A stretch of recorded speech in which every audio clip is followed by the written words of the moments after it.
alternativas había de temas de reflexiones bíblicas, acordamos que pues hay una crisis antropológica que estamos viviendo. Hay sobre todo pues poca estima por el ser humano, por la persona, por los hijos de Dios, que se manifiesta sobre todo en la agresividad, en la violencia de unos con otros. El más alto grado de esta violencia pues es la guerra misma, no solamente al interior de pequeños grupos o comunidades, sino guerras entre naciones. Entonces queremos por eso nosotros volver la mirada a la visión cristiana del ser humano, la visión antropológica desde la revelación bíblica, pues como un aporte de parte nuestra para que sigamos tomando discernimiento y decisiones que favorezcan la vida humana, la defiendan en toda circunstancia. Queremos apreciar la vida como una gracia, no por méritos propios vivimos, sino por el amor de Dios. Él nos ha creado, Él nos acompaña en la vida y en la historia de cada uno de nosotros. Él nos muestra siempre su amor. Entonces vamos a mirar qué dice Dios acerca del ser humano para que podamos también nosotros tomar decisiones que favorezcan la vida no solo individual o personal, sino la vida comunitaria. Estamos llamados pues a todos lograr la vida y salvación plena y definitiva de parte de Dios. Entonces, bienvenidos, y le cedo la palabra ahora a nuestro señor obispo Adolfo Miguel Castaño, muy querido, para que él sea el que nos introduzca, nos inicie en esta semana bíblica con una oración, y también ha querido él mismo, pues como punto de partida de esta semana, compartirnos su reflexión. Buenas noches, señor obispo Adolfo Miguel. Buenas noches, Padre Antonino, buenas noches a todos. Les saludo con mucha alegría. Como ha comentado el Padre Antonino, estamos en esta semana, en este mes de septiembre, se ha querido también identificar como el mes de la Biblia, porque celebramos casi a finales, el día 30 de septiembre, la festividad de San Jerónimo. San Jerónimo, que en el siglo IV se dedicó de manera muy especial al estudio de las Sagradas Escrituras. Quizá sea más conocido por su traducción que hizo al latín común, al latín que hablaba la gente, y por eso se llama así la Vulgata. El latín vulgar en el sentido pues de común, no en el vulgar en el sentido de grosero, no es absolutamente, no. El sentido de común, el vulgus es el pueblo. Y entonces, pues no solamente por esta traducción, sino por su amor a la escritura, por sus reflexiones también, por sus meditaciones, sus escritos en torno a los textos bíblicos. San Jerónimo es un gran exponente de alguien que ama profundamente las Sagradas Escrituras, y llegó a decir que quien no conoce las Escrituras tampoco conoce a Cristo. Desconocer las Escrituras es desconocer a Cristo. Entonces, bueno, pues por esto estamos nosotros celebrando este mes de la Biblia, y en nuestra diócesis hemos querido esta semana dedicarla precisamente a algunas reflexiones en torno a la Sagrada Escritura, con esta temática que ya nos presentó el Padre Antonino Cepeda, que es la situación que vivimos, la cultura de la muerte. Pero vamos a comenzar con una oración antes de entrar en el tema propiamente. En el nombre del Padre, del Hijo y del Espíritu Santo. Amén. Tomamos un texto de la primera carta del apóstol San Pablo a los Corintios, en el capítulo 15. Dice San Pablo: les aclaro, hermanos, que ni la carne ni la sangre pueden heredar el reino de Dios, ni tampoco lo corruptible puede heredar lo incorruptible. Miren, les comunico un misterio. No todos vamos a morir, pero todos seremos transformados. En un instante, en un abrir y cerrar de ojos, al último toque de la trompeta, los muertos resucitarán incorruptibles, mientras que nosotros seremos transformados. Porque es necesario que este ser corruptible se revista de incorruptibilidad, y que este ser mortal se revista de inmortalidad.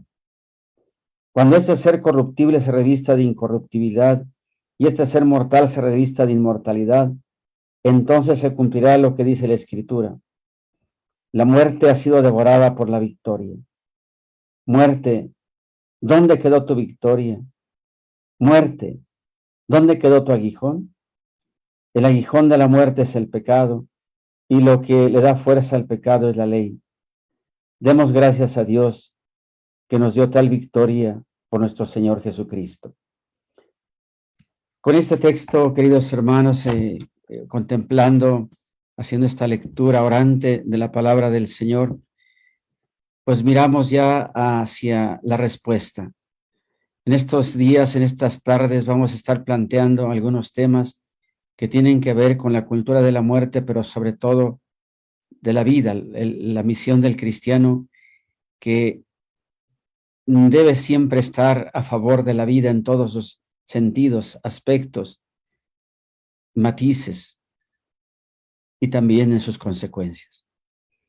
Por eso, con este texto de la primera carta a los Corintios, lanzamos nuestra mirada al que es a nuestro destino final, que es participar de la victoria plena, absoluta de Cristo que venció la muerte en la cruz y con su resurrección. A Él nos encomendamos en este momento, en el nombre del Padre, del Hijo y del Espíritu Santo. Amén. Bien, pues vamos voy a en este momento a compartir pantalla espero que pueda yo hacerlo sin ningún problema. No sé si ya se vea la primera diapositiva de este PowerPoint. La voy a colocar un poquito. Sí se ve. Bueno, la voy a colocar un poquito así. Espero, perdón. El tema de esta tarde es justamente la cultura de la muerte o la cultura de muerte. Y he querido subtitularla Una realidad dramática que interpela nuestra fe. Primero vamos a comenzar hablando un poco de lo que es el concepto de cultura, el significado de cultura. Hay que decir que el concepto de cultura ha variado a lo largo de la historia.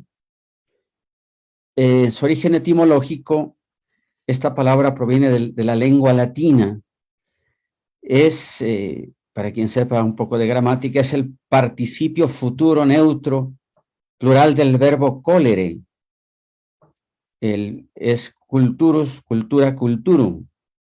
Significa cultivar, colere, y cultura significa las cosas que se han de cultivar. Por eso es el participio futuro neutro plural del verbo cólera, las cosas que se han de cultivar. La cultura, por tanto, es lo que se cultiva. Y entonces, cuando se habla de cultura de la vida o cultura de la muerte, pues es lo que vamos cultivando. En la Edad Media, cultura designaba un terreno cultivado tal cual, era el significado más, podríamos decir, más literal. En el Renacimiento apareció la idea de el hombre cultivado, con el sentido de instruido, sobre todo en la literatura o en las bellas artes. Fue hasta el Renacimiento. A partir del siglo XVIII se comenzó a usar sistemáticamente el término cultura para referir el conocimiento ilustrado. Pero fíjense cuántos siglos pasaron. Entonces podemos decir que es un lenguaje metafórico, de alguna forma, porque en realidad en el sentido literal, es la tierra, lo que se cultiva en la tierra. Y ya metafóricamente hablando, pues es todo esto. Y el conocimiento ilustrado. Ya en el siglo XIX, cultura empezó a abarcar también las costumbres o las tradiciones. Con el desarrollo de las ciencias sociales, el significado de cultura se ha ido ampliando hasta la actualidad. Generalmente se usa para referirse a una serie o un conjunto de elementos materiales e inmateriales, patrimonio de un grupo social y que se transmiten de generación en generación con el fin de orientar prácticas individuales y colectivas. Entonces, esa sería así, no que sea una definición absoluta, ¿verdad? Pero es un intento de definir entonces, con todo este proceso histórico, cómo se entiende hoy. Una serie de elementos, de aspectos materiales e inmateriales que forman el patrimonio de ese grupo y que se transmite y que orienta prácticas individuales y colectivas. Son como los elementos fundamentales del término cultura. Incluye también, por tanto, lengua, procesos, modos de vida, costumbres, tradiciones, hábitos, valores, patrones, herramientas, conocimientos e ideologías. Y aquí nos vamos a detener un momentito más adelante. Entonces, cada cultura expresa una visión del mundo como respuesta a la realidad que vive el grupo social.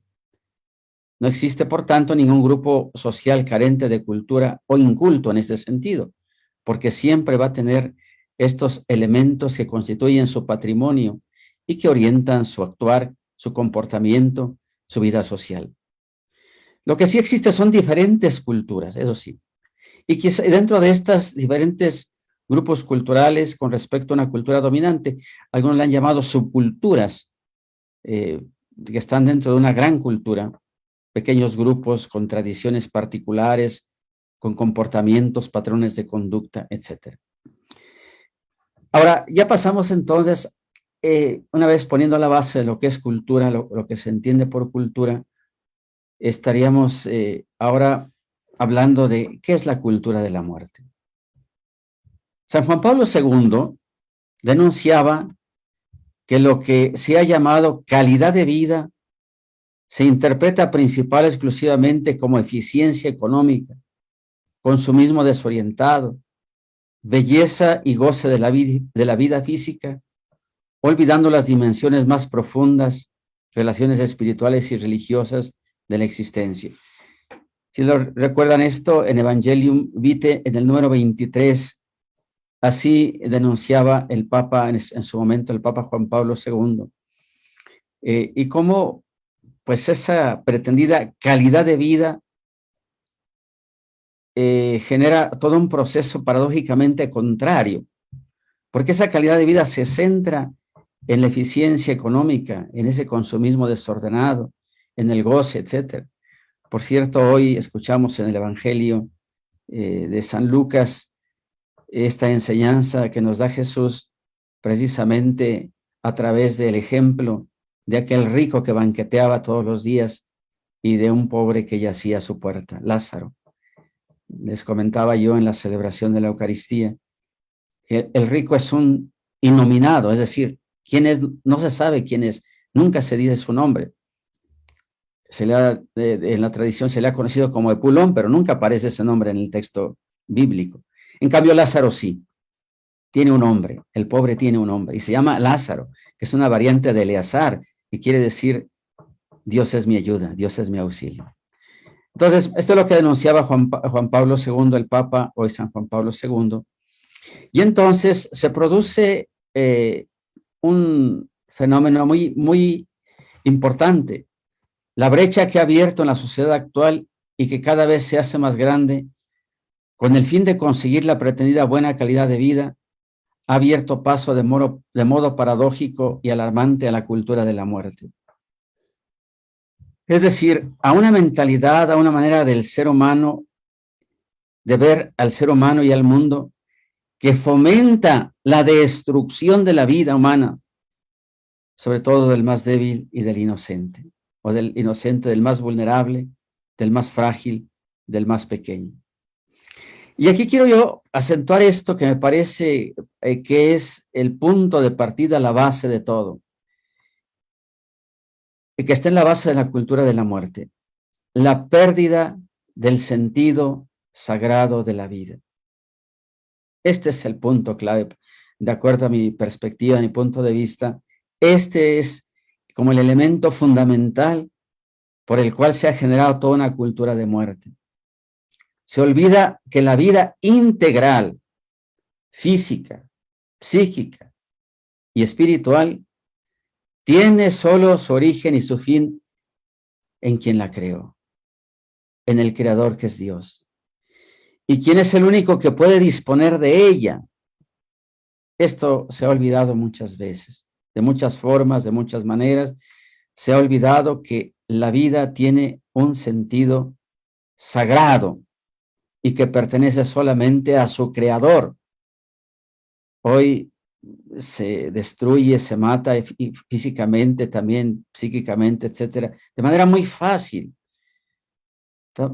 Vivimos una sociedad muy violenta, muy agresiva, donde a veces por cuestiones de verdad tan triviales, tan sin importancia, se llega a quitar la vida a una persona, hasta por un incidente de tránsito, bueno, hasta por un cajón de estacionamiento, y por cuestiones a veces insignificantes empieza a crecer la agresión que llega incluso al grado de arrancar la vida a una persona. Cuando la sociedad entiende la vida como propiedad humana y que se puede disponer de ella, se olvida que solo pertenece a Dios, y así empieza a generarse la cultura de la muerte. Y esto lo vamos a ver en diferentes aspectos. Hablaremos más adelante de las diferentes expresiones de la cultura de la muerte, y que comienza, pues claro, desde que una madre decide quitarle la vida a su hijo en su propio vientre. Se pierde el sentido sagrado de la vida. Se olvida que pertenece única y exclusivamente a aquel que la creó. Promotores de la cultura de la muerte. Vamos a hablar un poquito de esto, un poco los principios ideológicos que están en el fondo de la cultura de la muerte. Quizá algunos hayan escuchado hablar de este señor Thomas Robert Malthus y su teoría malthusiana. A finales del siglo XVIII, con su libro Essay on the Principle of Population, ensayo sobre el principio de la población, este Malthus era profesor de economía política y sostuvo la teoría de que había que controlar el crecimiento de la población, especialmente de las clases inferiores de la sociedad. Nada más, veamos nada más cuál era su propuesta, ya que él mismo era mayor que la producción de los alimentos, y siempre el tema materialista, desde luego. Malthus creía que si se les negaba a los pobres la ayuda económica, tanto pública como privada, estos se darían cuenta de las ventajas de limitar sus familias de acuerdo a sus ingresos. O sea, apretarles para que no tengan más hijos, hay que apretarles para que ellos se den cuenta y ellos sean los que promuevan precisamente este recorte, por decirlo así, de la natalidad, de los nacimientos, de la vida de los seres humanos. Una mentalidad que ciertamente repercutió en la Alemania nazi, aunque pues con variantes como podemos imaginar. Otra más bien ideóloga precisamente de esta cultura de la muerte la encontramos en Margaret Sanger, cuya nefasta influencia se dejó sentir en la primera mitad del siglo XX. En 1922 publicó su libro The Pivot of Civilization. Divulgó ideas eugenésicas que constituyen un eco claro del pensamiento malthusiano, de Malthus. Lo voy a leer para que nos demos cuenta cómo esta influencia ideológica ha tenido repercusiones en muchos campos de la vida social de la humanidad. Decía esta mujer, Margaret Sanger, la caridad organizada es el síntoma más seguro de que nuestra sociedad ha creado y continúa creando, perpetuando y aumentando cada vez más el número de defectuosos, delincuentes y dependientes. La atención que se da a las mujeres pobres es la filantropía más dañina e insidiosa. El crecimiento de la clase obrera debería ser regulado, puesto que son imbéciles benignos que estimulan a los elementos defectuosos y enfermos de la humanidad para que sean más irresponsables, se extiendan y se reproduzcan. Y lo decía con estas palabras: debemos eliminar los hierbajos humanos, aislar a los idiotas, los desajustados, los que no sirven, y esterilizar la raza genéticamente inferior. Eso lo pueden ver en este libro, lo cito para que si alguien quiere comprobar la cita, publicado este libro en New York en 1922. Ahí está este principio ideológico de esta terrible mujer, Margaret Sanger. Lo peor de todo es que esta mentalidad condujo a Sanger a apoyar la eliminación de aquellas vidas humanas que consideraba un estorbo. Las siguientes palabras de esta mujer, tomadas de una obra suya, son terribles y demuestran la patética conclusión a la que lleva la eugenesia. Lo más misericordioso que una familia numerosa puede hacer con uno de sus miembros más pequeños es matarlo. Ahí está la cita para quien crea que esto pues es realmente algo monstruoso, pero bueno, ahí está, esa es la ideología que está en la base de la cultura de la muerte en muchos aspectos. San Juan Pablo II, en la encíclica Evangelium Vitae del 25 de marzo de 1995, preguntaba: ¿y qué es lo nuevo de esta cultura de la muerte?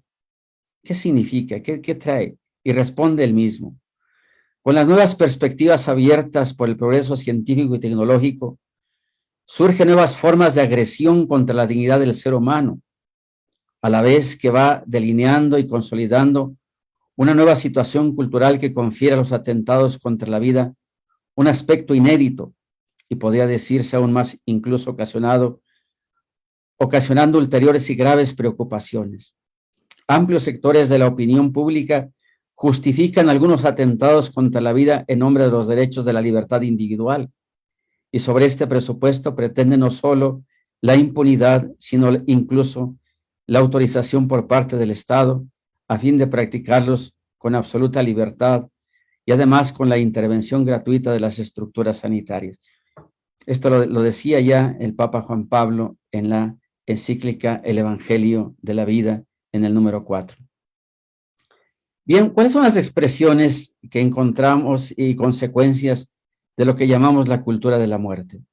Bien, entonces, toda esta parte ideológica, toda esta parte histórica que hemos visto, bueno, pues ha tenido diferentes aristas, ha crecido y ha tomado diversos cauces, ¿verdad? No podemos hablar solamente de un aspecto. Cuando hablamos de la cultura de la muerte, todo lo que se ha cultivado, por eso partía yo precisamente del concepto etimológico, más bien de la raíz etimológica, para llegar al concepto de cultura de la muerte. Es decir, todo aquello que se ha ido cultivando y ha ido generando esta cultura de la muerte. Dentro de ella entran, desde luego, las guerras, ciertamente. El crimen organizado, para nosotros es una situación terrible. Las guerras la que estamos viviendo ahora y que, bueno, pues ya dejó de ser noticia, es la guerra en Ucrania, ¿no? La invasión rusa en Ucrania, que generó esta guerra. Porque es una invasión, desde luego. Hay algunos que evitan esta palabra, el decir que es una invasión. Eso es una invasión. Es por diplomacia. Incluso el mismo gobierno mexicano ha evitado decir invasión y ha hablado de la guerra, pero pues en realidad fue una invasión, la que comete Rusia contra el país hermano de Ucrania. Y bueno, pues otras más que se han generado, y quizá las más emblemáticas han sido la Primera y la Segunda Guerra Mundial, pero la humanidad ha estado constantemente en guerras. El crimen organizado para nosotros en nuestro país es terrible, es una situación realmente deplorable, triste, lamentable en todos los sentidos. Asesinatos, ejecuciones, consumo de drogas que causa también muchas muertes. Si sumamos los asesinatos, las ejecuciones, los pleitos entre las bandas o entre las células criminales por las plazas y lo que algunos han llamado con el eufemismo de efectos colaterales, pero también hay que sumar cuántos mueren por el consumo de drogas. Hay que sumar todo esto, cuántas personas. Hay drogas terribles, de veras, que destruyen totalmente al ser humano, como el fentanilo, por ejemplo, es una de ellas. Todas estas drogas sintéticas que van dañando, destruyendo, matando. Si contabilizamos entre las luchas de los cárteles, en los enfrentamientos con las autoridades, con la policía, con el ejército, etcétera, los asesinatos, el consumo de drogas que causa muchas muertes, con toda seguridad, en México tendremos un índice de muertes, no me atrevo porque no tengo el dato exacto, pero si no igual, hasta mayor que la pandemia del COVID-19.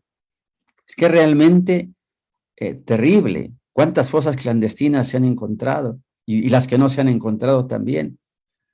¿Cuántos jóvenes desaparecidos? A mí me tocó estar hace unos meses acompañando al nuncio apostólico en Michoacán, en Apatzingán, en Aguililla, y escuchar los testimonios de la gente, cómo llegan a sacar a sus hijos adolescentes de sus casas para reclutarlos y convertirlos en sicarios. ¿Por qué muchos han huido? ¿Por qué se van? Porque no quieren eso para sus hijos.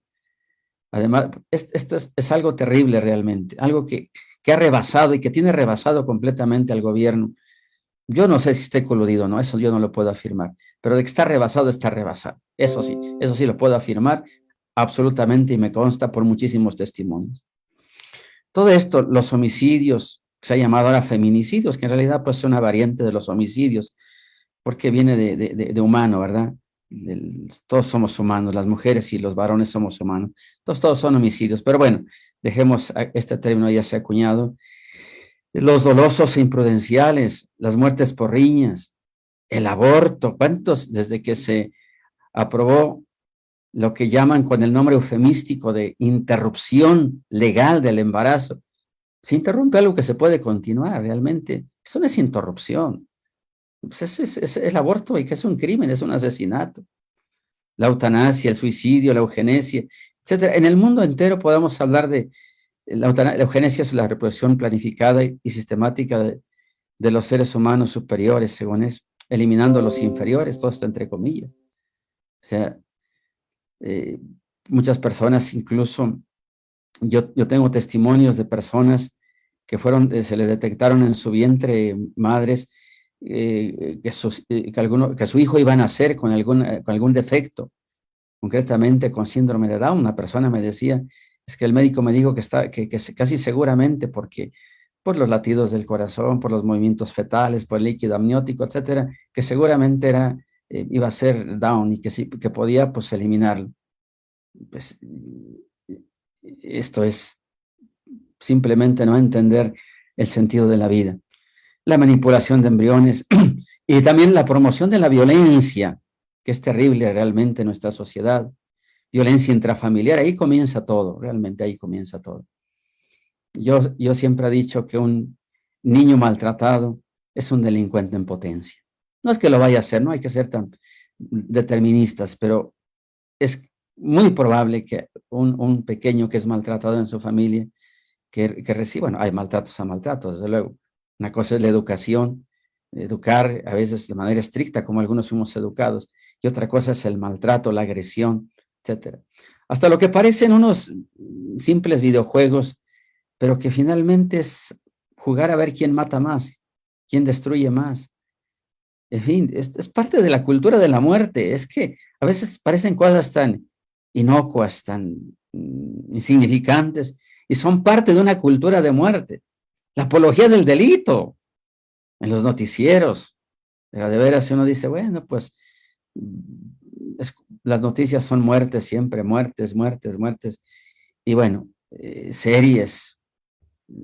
Es realmente alarmante cómo en muchas de las ocasiones las series o las narcoseries lo que hacen es eso, fomentar una cultura, cultivar, por eso insisto y por eso comencé, lo que se cultiva. Desde el niño que juega con el PlayStation, no sé cómo se llama, el Nintendo, cómo se llama, todo esto, y donde mata, donde destruye, donde hay que matar más y más y para tener más puntos.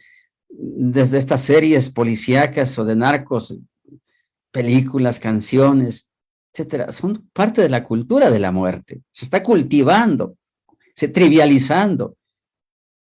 Antes había un cierto pudor, incluso yo no sé si sea censura o no, pero de no publicar ciertas fotografías en los diarios, en los diarios digitales o impresos.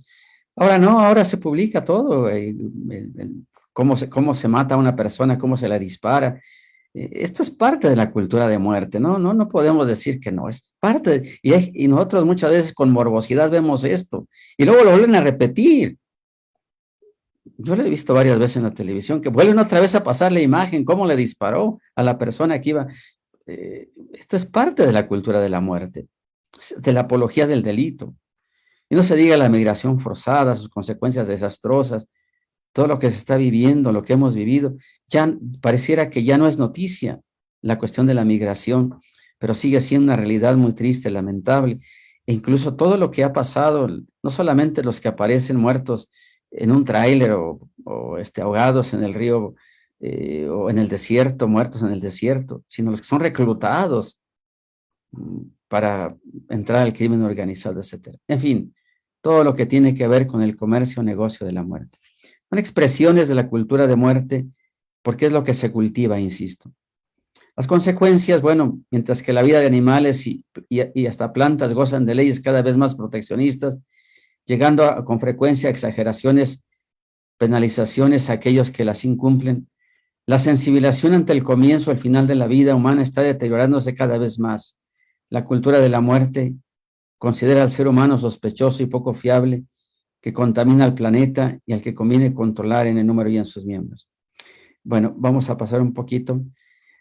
La cultura de la muerte comenzó en el umbral mismo de la historia, cuando la humanidad sucumbió ante el engaño del mal.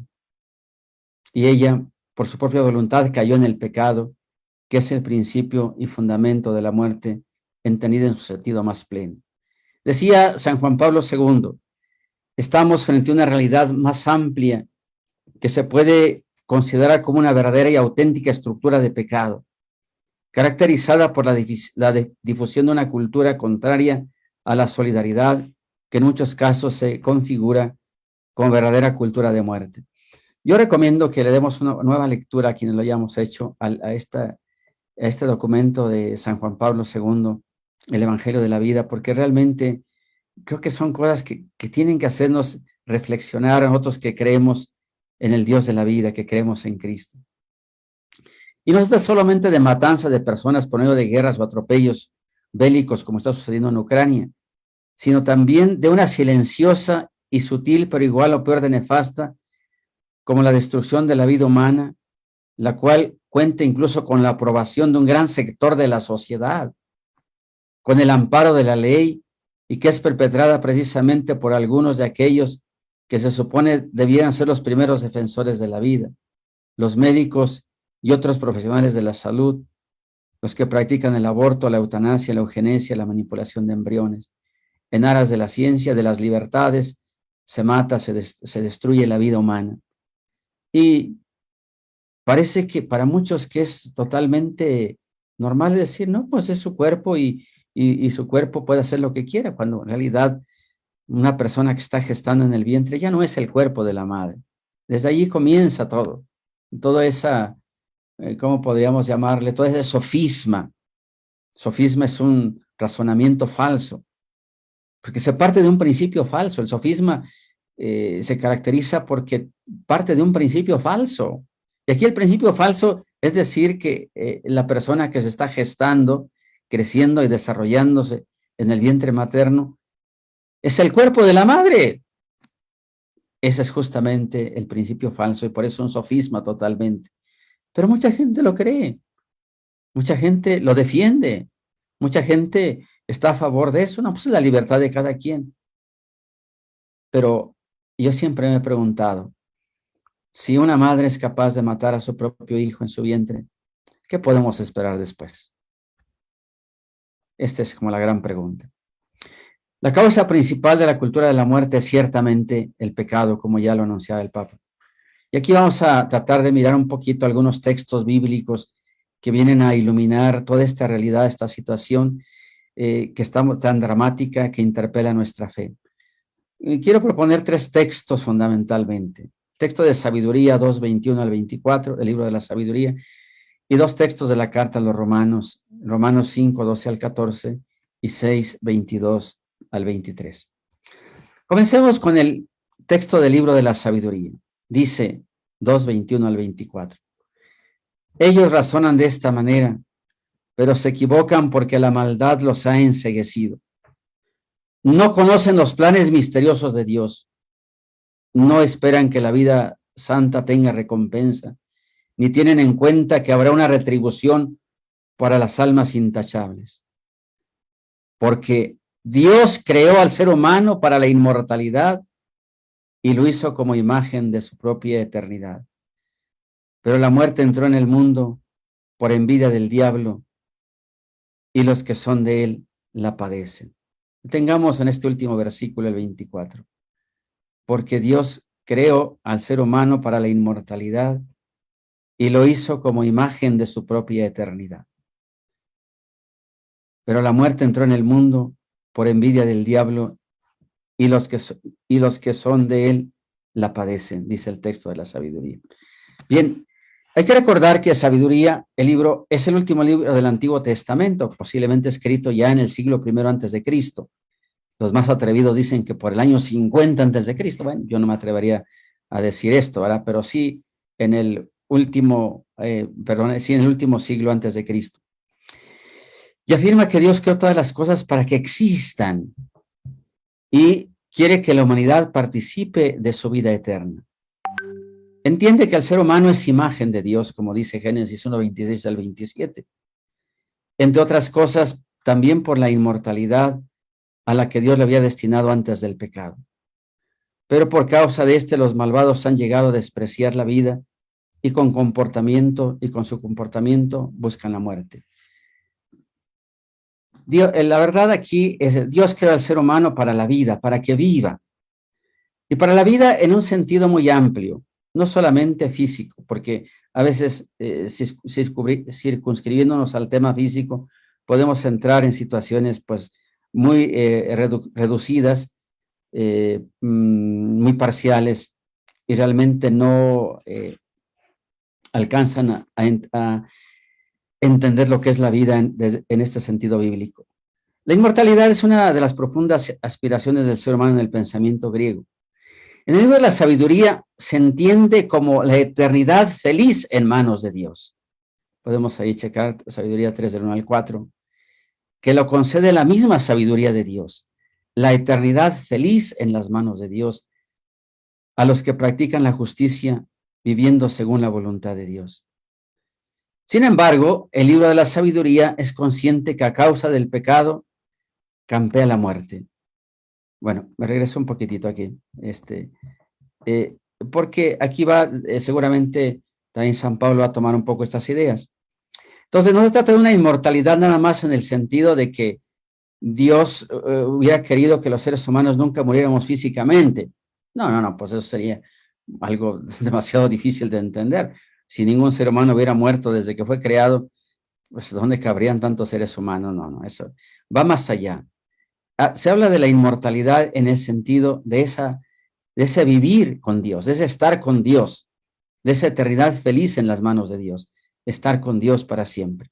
Entonces, es el punto que yo quería resaltar aquí. Pero precisamente vino el pecado a causar la separación de Dios, el no vivir con Dios, el no estar con Dios, el no tener esa eternidad feliz en las manos de Dios. Y San Pablo en Romanos 5 del 12 al 14 dice, pues bien, de la misma manera que por un solo hombre entró el pecado en el mundo y por el pecado la muerte, así también la muerte se propagó a todos por cuanto todos pecaron.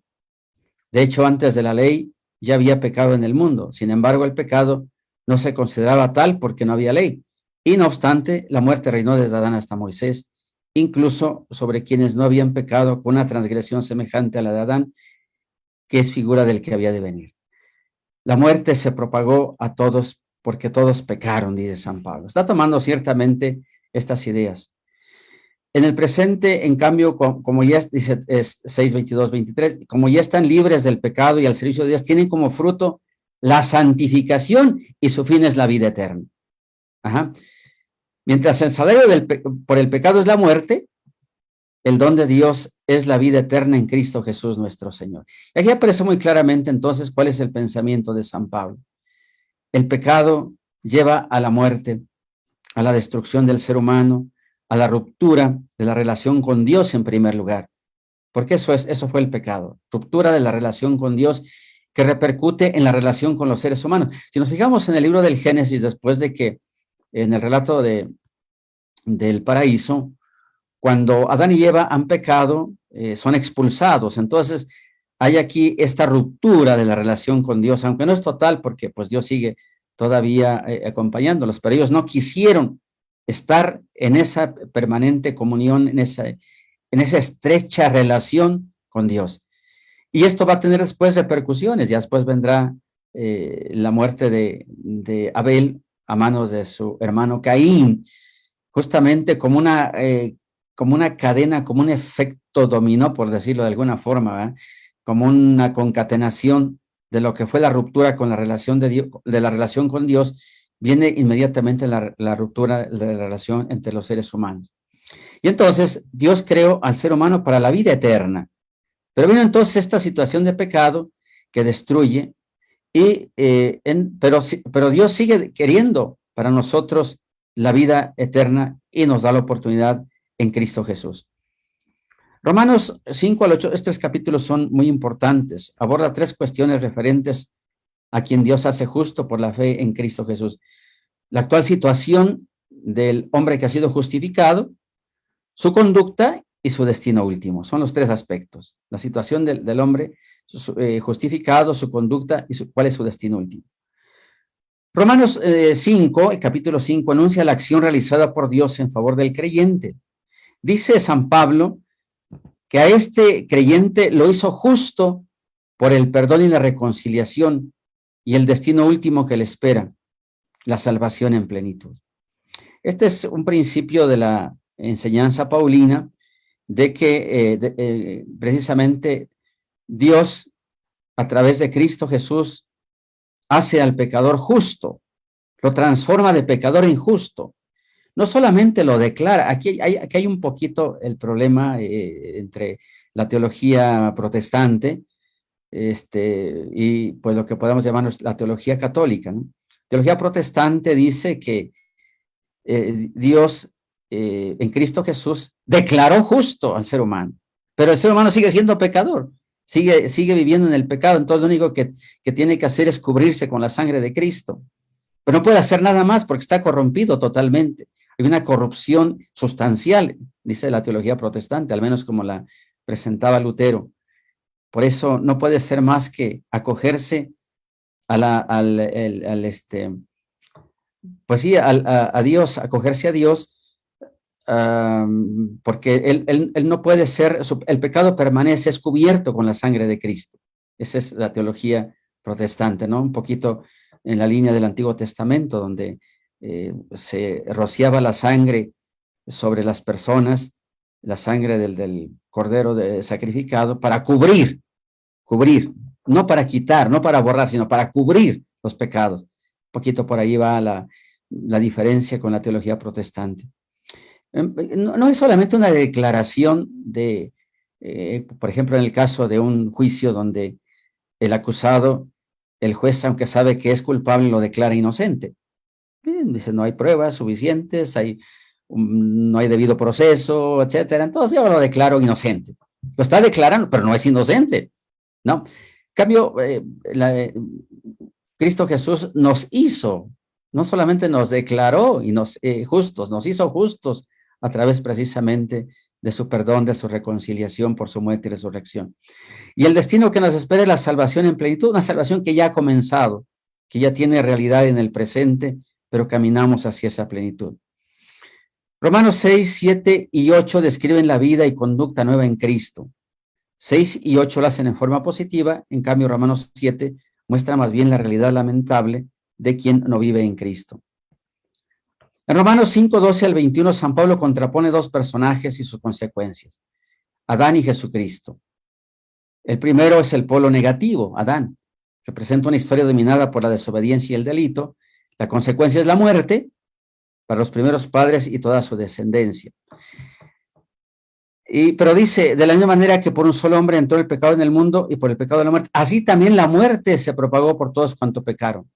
No se trata de la muerte en sentido físico, ya lo había dicho. Insisto, si nadie hubiera muerto físicamente desde que fue creado el ser humano, pues ¿dónde cabríamos? ¿Cuántos miles y miles de millones seríamos en el mundo? ¿Y dónde qué comeríamos? Sería imposible, ¿no? No. Se trata de otra cosa. Entró la muerte en el sentido de una desgracia todavía más terrible que la muerte física y más dramática para el ser humano creado para la vida entendida como la comunión con su creador, el estar con su creador, como dice el libro de la sabiduría, feliz, eternamente feliz con su creador. Esa es la vida. Pero vino el pecado y entonces provocó esta ruptura y se convirtió en esta desgracia terrible. La muerte es ruptura y separación de Dios, el único que puede dar sentido a la existencia y quedarnos no solo al margen de Él, sino contra Él y su proyecto de salvación. Pero así como las consecuencias de la rebeldía de Adán fueron universales, ya que la condenación alcanzó a todos los seres humanos, así también la obediencia de uno solo Jesucristo, nos consiguió la absolución de todos nuestros delitos.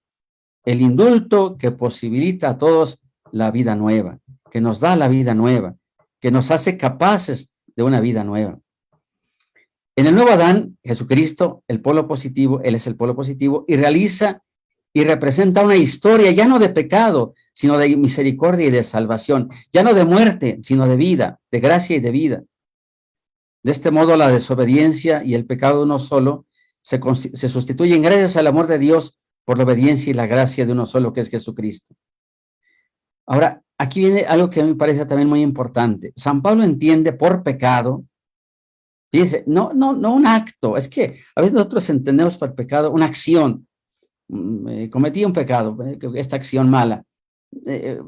Hay algo más que esa acción mala es mala por algo más, por una realidad más fuerte, más potente. San Pablo entiende por pecado un poder que domina e invade con su maldad a toda la persona. La contamina, la corrompe, la destruye y destruye sus relaciones con Dios, con los demás y con la creación misma. Aquí mismo, precisamente en la carta a los Romanos, va a decir que la creación misma gime con dolores de parto, porque ha afectado el pecado a la creación. Ajá. Entonces, pero el pecado como un poder, como una dinamis, se dice en griego, dinámico, un poder, una dinamis, una fuerza que esclaviza e impide la capacidad de discernir, de hacer la voluntad de Dios. Y sobre todo, destruye, corrompe, contamina las relaciones con Dios y en consecuencia también con los hermanos, como hemos dicho. Pero a quien cree en Jesús y se bautiza, Dios lo libera de ese poder, lo perdona y lo reconcilia con él. El bautismo sumerge nuestro hombre viejo heredado de Adán en la muerte de Cristo, para que aquel que resucitó venciendo el pecado y la muerte, lo resucite a la vida de Dios, dice Filipenses, ahí confrontamos Filipenses 3:10. Así, quien se bautiza, se incorpora a Cristo para morir al pecado y resucitar para Dios. La eficacia de la obra salvadora de Dios en Jesucristo ha llegado a ser, sin proporción alguna, del todo superior al daño provocado por el pecado del hombre. Fíjense, es que esto es maravilloso, porque la realidad de la encarnación, de la muerte y resurrección de Cristo, consiguió un beneficio mucho mayor, sin proporción, al daño provocado por el pecado del hombre, del ser humano. Por eso, en la vigilia pascual se canta en el pregón pascual, «O felix culpa, quetalem et tantum meruit habere redemptorem». Oh, felix culpa que nos mereció tal Redentor. Que está inspirada en un texto de San Agustín, donde San Agustín precisamente habla de cómo toda esta realidad tan triste y lamentable del pecado no tiene proporción con lo que ha significado la encarnación, la muerte y la resurrección de Cristo. Oh, feliz culpa que mereció tal Redentor, lo dice, pero inspirado desde luego en los textos de San Pablo. San Pablo, bueno, pasa del indicativo al imperativo. Lo que hay que hacer entonces es caminar en el Espíritu Santo. El que ha sido hecho hijo de Dios, ha sido justificado, tiene que vivir las relaciones con Dios y con su prójimo como quien ha sido arrancado de la esclavitud de sus deseos y pasiones desordenadas. Y se le concede una nueva vocación, servir al don de Dios que lo hizo justo caminando en el Espíritu Santo. Es bellísimo este texto, estos capítulos de la Carta de los Romanos sobre todo, y el capítulo 8 sobre todo, que habla de lo que significa caminar en el Espíritu. Ajá. Por tanto, el discípulo de Jesús está bajo la gracia y ya no bajo el dominio de la ley, ni del pecado, ni de la muerte. El discípulo de Jesús ha cambiado de dueño, Señor. Ha pasado de ser esclavo del pecado a ser servidor de Dios y de su Hijo Jesús, nueva fuente de gracia y de vida. Si permanece esclavo del pecado, este es su amo y vive de esta fuente de maldad y de muerte, pero si aceptan la liberación, puede conducir su vida en el Espíritu Santo. Entonces, conclusión, no puede ser de otra manera.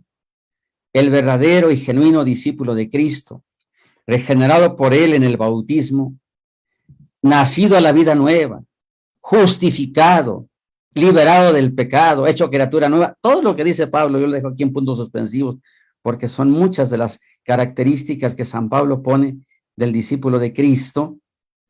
Este genuino y verdadero discípulo de Cristo jamás podrá ser partidario, ni mucho menos servir a la cultura de la muerte. Es un absurdo que él, que ha sido bautizado, regenerado por Cristo, participe, promueva, impulse la cultura de la muerte. Es un absurdo total y absolutamente hablando. Pero es el absurdo que estamos viviendo muchas veces. A mí me hace pensar mucho, lo he dicho en algunas ocasiones, quizá lo hayan escuchado algunos de los que están aquí en esta reunión virtual. A mí me da mucho que pensar cuando muchos de los que participan, incluso sicarios que asesinan, que matan sin misericordia, muchos de ellos están bautizados. Muchos. Algunos hasta han hecho la primera comunión, no están confirmados. Esto es no solo paradójico, es absurdo. Es absurdo. Me ha tocado conocer prácticamente, no, todos los penales de la Ciudad de México, y cuando estaba en el clero de Toluca, los de Toluca, varios de allá del Estado de México. Y pues por curiosidad yo veía entre los, bueno, sabemos que los que están presos no todos son culpables, ¿verdad? Hay unos que están ahí por tontos o por pobres, pero muchos sí son culpables, son asesinos, secuestradores, etc.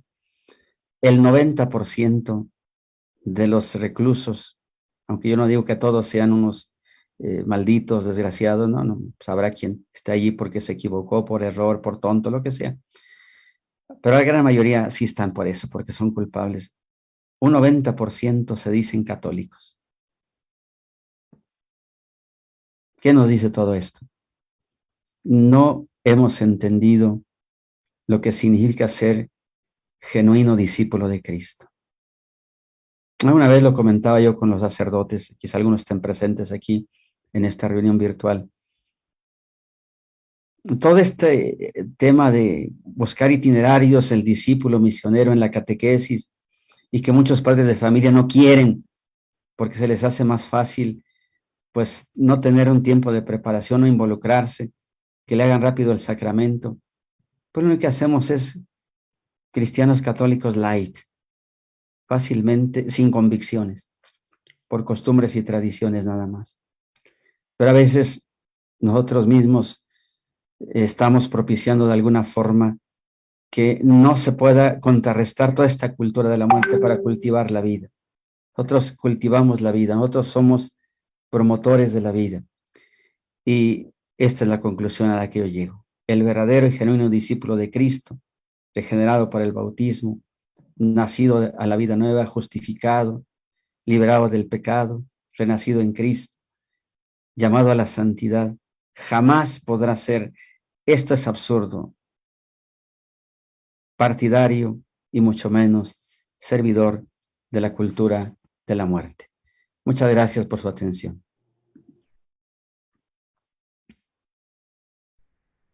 Muchas gracias, señor obispo Adolfo Miguel.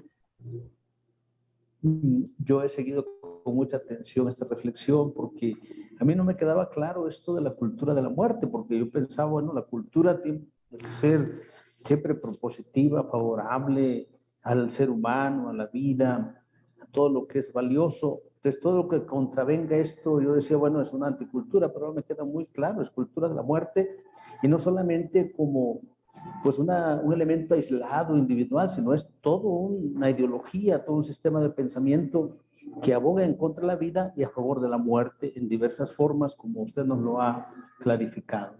Y de cara a esa cultura de la muerte, pues a nosotros nos corresponde también, como lo ha propuesto, pues favorecer la vida, defender la vida, apreciar la vida, valorarla, la vida personal, la vida comunitaria, la vida de toda la humanidad. Y bien, muy amable, muchas gracias. Ramsés, a ver si nos ayudas un poco con esta dinámica de si alguno de los participantes quiere hacer alguna pregunta, por favor.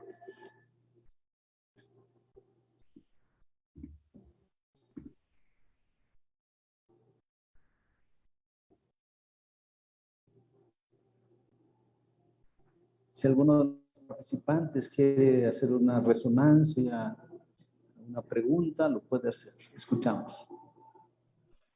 Buenas noches. Buenas noches. Mire, a mí me gustaría que volviera sobre qué es sofisma. Gracias. Sí, bueno, en la filosofía griega, pues había muchas formas de razonar, se llamaban los silogismos, y había varios tipos de silogismos donde mediante una premisa y otra premisa se llegaba a una conclusión. Se presentaba un planteamiento y se llegaba a una conclusión. Pero había silogismos o razonamientos falsos que partían de una premisa falsa. Por eso ese es el sofisma. No es propiamente un silogismo, no es propiamente un razonamiento, sino es una afirmación que se deduce, pero partiendo de un principio falso.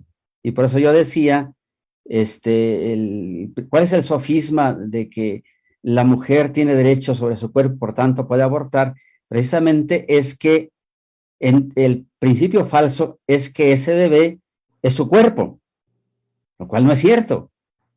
No es su cuerpo, no, es otra persona, es otro ser vivo, no es su cuerpo. Si le quitaran pues un ovario o la matriz sin el bebé, bueno, pues ese es su cuerpo, eso sí es su cuerpo. Pero incluso en ese sentido, el cuerpo es de Dios también, el cuerpo es de Dios. O sea, si yo me mutilo un dedo, una oreja, lo que sea, pues estoy atentando contra algo que tampoco es mío, Dios me lo ha prestado también. Pero va más allá todavía el sofisma, partiendo del principio falso de que la criatura que está en su vientre es su cuerpo, es un miembro de su cuerpo. No, no, si se quitara el hígado, pues sí sería su cuerpo, o se quitara un riñón, pues sería su cuerpo, pero esa criatura no es su cuerpo. Por eso hablo del sofisma. Partiendo de un principio falso, una premisa falsa, se llega a una conclusión falsa, por tanto. Eso sería básicamente. María Gutiérrez quiere también plantearnos algo. Buenas noches, señor obispo, y a todos los participantes. Yo, me encantó, pero todo partimos desde la palabra de Dios en la Sagrada Escritura que nos está hablando ahorita de San Pablo a los romanos. Creo que para quitar esta cultura de la muerte, los laicos tenemos que prepararnos muchísimo, porque los sacerdotes no son lo suficientemente grande el número para llevar la palabra de Jesús a a toda la población mexicana. Entonces, pues yo creo usted como obispo sí tendría que, pues no sé, hacer como grupos laicales donde se prepare a los laicos para llevar realmente la palabra de Jesús, que realmente es la plenitud.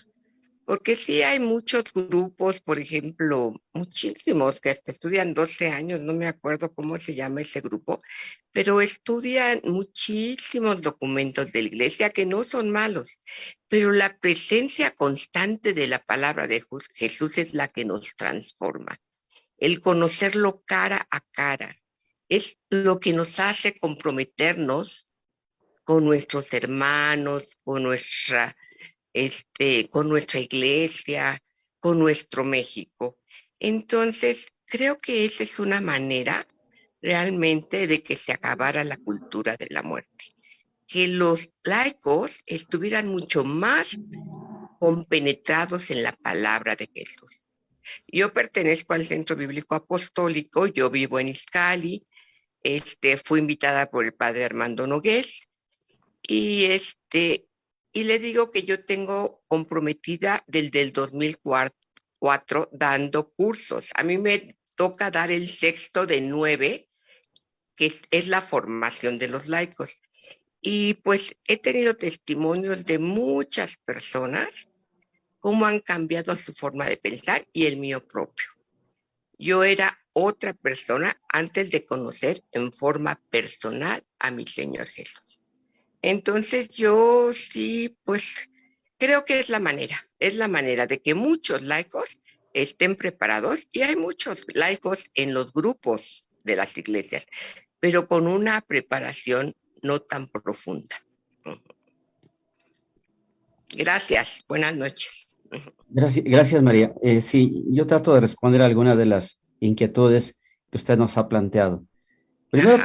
Primero que nada, sí, totalmente de acuerdo. Yo creo que desde el Concilio Vaticano II, de hace ya más de 50 años, bueno, ya casi 60 años, a partir de la Lumen Gentium, se habló mucho, ya se empezó a hablar mucho de el rol de los laicos en la iglesia. Y yo quiero decir que no es solamente que ellos sean portadores de la palabra, del anuncio del evangelio, porque los sacerdotes no seamos numerosamente suficientes. No, no, no. Es que en los laicos hay una vocación desde el bautismo que los constituye en sacerdotes, partícipes del sacerdocio, del profetismo y del reino de Cristo, sacerdotes, profetas y reyes, para anunciar la palabra con válgame la redundancia, con su palabra y con el testimonio de su vida.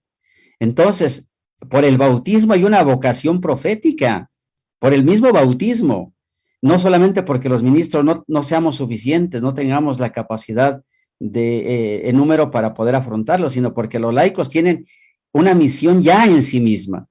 Eso me parece que hay que repetirlo cientos de veces. El laico no sustituye al sacerdote en la predicación de la palabra, no. El laico tiene una misión específica por el bautismo que ha recibido de portar a Cristo, ser portador de Cristo, por un lado. Por otro lado, lo que intentamos justamente, aquí hay muchos de nuestra diócesis que han sido testigos de nuestro proyecto pastoral que estamos haciendo, y no solamente hacer grupos, sino que realmente nuestra pastoral en sus diferentes vertientes vaya impregnada con la palabra de Dios, sobre todo, no solamente la pastoral profética, que está claro, desde luego, la pastoral de la educación, de la cultura, y pues desde luego la animación bíblica de la pastoral, que toda la pastoral vaya impregnada precisamente por la palabra de Dios. Y todos los grupos también, no solamente del que habla de la escuela de pastoral, que por cierto, hemos planteado su currícula, sus programas. Yo los he revisado con ellos, con los dirigentes nacionales. Hemos hecho una revisión se llama Escuela de Pastoral o Equipo Laico al Servicio de la Pastoral, se llama, que tienen varios cursos y quizá aquí habrá algunos de ellos. Yo lo he planteado con ellos la necesidad de que en sus estudios tengan prioridad el estudio de la Biblia, desde luego que ya lo estamos haciendo, estamos trabajando en ello. Y un punto que a mí sí yo quiero reiterar es el tema de la catequesis. Es que tenemos que comenzar desde ahí. Y desgraciadamente la catequesis muchas veces se ve como un requisito para un sacramento. Y no. Son itinerarios de formación en la fe del discípulo misionero de Cristo. Eso lo tenemos que meternos hasta la médula de los huesos. Y entonces, pues ir contracorriente, porque de verdad, y aquí hay muchos de ustedes son padres de familia, hay padres de familia que, no, hay que tanta catequesis, mira, vamos a llevarlo a este lado, y ahí en 3 meses los preparan. Por favor, es que es el gran problema. Y si hay algún padrecito que le siga la corriente, a veces por intereses económicos, tengo que decirlo también con claridad, pues yo no puedo ocultar las cosas, a veces por intereses económicos de tenerlos, de darles el sacramento y cobrarles, porque tengo que decirlo con claridad, porque yo lo he visto, no porque me lo hayan contado, porque yo lo he constatado. Entonces, bueno, ahí encontramos una situación terrible. Entonces, sí, necesitamos tomar en serio la catequesis. Y a muchos se les hace, ay, pero 3 años para la comunión y los otros 3 años para la confirmación. Ay, es que eso es mucho, es que no sé qué, eso cansa, eso ya. Pero entonces no vamos a salir de lo mismo. No vamos a salir de lo mismo. Vamos a seguir siendo cristianos católicos mediocres. Ese es el gran problema. Entonces, sí, todos esos elementos a mí me parece que son muy importantes que los sigamos trabajando. Gracias por su aportación, María.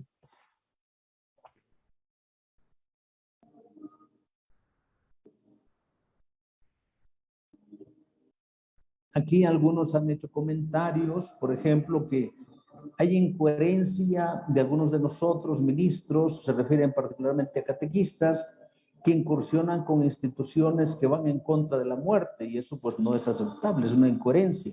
Si nosotros estamos a favor de la vida, no podemos incursionar en ningún tipo de asociación, incluso gubernamental, que vayan en contra de la vida.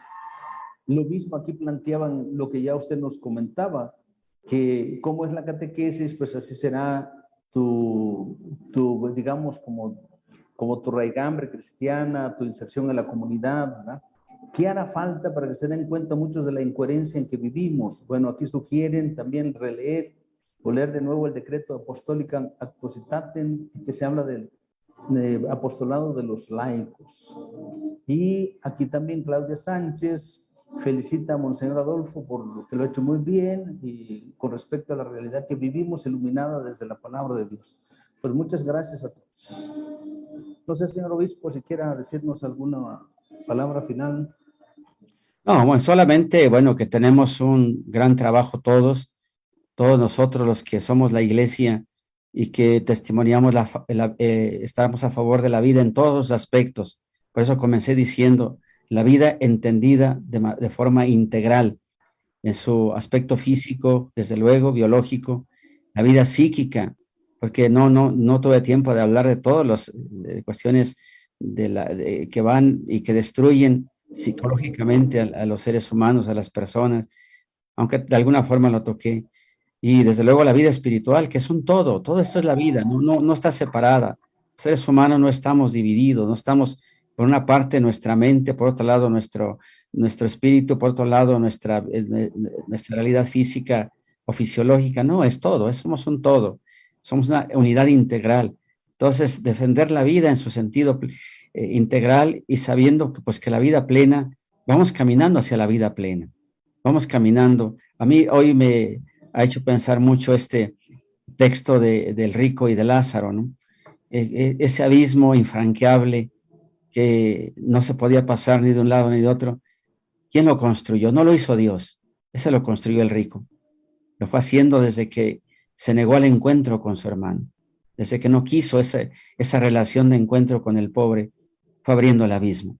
Después ya fue y no se pudo cruzar, incruzable si se puede decir, infranqueable, ya no se pudo, porque lo fue generando, lo fue haciendo. Y cuando nosotros justamente vamos generando la cultura de la muerte, llega un momento en que parece ya irreversible. Creo que podemos hacer mucho todavía. Mi última palabra es esto, podemos hacer mucho, podemos seguir trabajando, testimoniando en favor de la vida, en favor de la vida entendida de modo integral, y la vida en Cristo, que es lo que San Pablo nos dice, es la verdadera vida, el estar con el Señor, el estar con Él, como ya lo apuntaba el libro de la sabiduría. Gracias por su presencia virtual, por su participación. Gracias, Padre Antonino, por el animador bíblico de la pastoral de nuestra diócesis, con su equipo, por estar aquí organizando esta semana. Y pues Dios mediante seguiremos reflexionando sobre algunos temas en estos días. Que Dios les bendiga a todos. Sí, muchas gracias. Si me permiten, bueno, los invito para que nosotros mismos invitemos a muchos otros más participantes. Hemos estado como 80 aquí directamente, más unos 20 en el Facebook Live, como 100 hemos estado involucrados. Gracias a Dios ahora en el Zoom tenemos capacidad para 300 personas, entonces podemos compartir la liga con otros para que más participen a partir de mañana. Vamos a tener al padre Armando Nogués, mañana nos va a acompañar en la lectura de Génesis 1 al 11, seguramente va a ser un tema muy interesante porque ahí son textos fundamentales para la concepción del ser humano desde el punto de vista pues de la revelación bíblica. Pues les agradezco y nos vemos, Dios mediante, mañana a esta misma hora por el mismo canal, como se dice. Buenas noches. Terminamos con una oración, si gustan, terminamos Sí, adelante. invocando a la Santísima Virgen María. Dios te salve María, llena eres de gracia, el Señor es contigo. Bendita eres entre las mujeres, bendito el fruto de tu vientre Jesús. Santa María, Madre de Dios, ruega por nosotros los pecadores, ahora y en la hora de nuestra muerte. Amén. Que el Señor esté con ustedes. Que la bendición del Dios de toda bondad y misericordia, el Padre, el Hijo y el Espíritu Santo descienda sobre ustedes y les acompañe siempre. Señor les bendiga, que tengan muy buenas noches. Nos vemos mañana, Dios mediante. Muchas gracias por su bendición. Buenas noches. Buenas noches. Buenas noches, muchas gracias.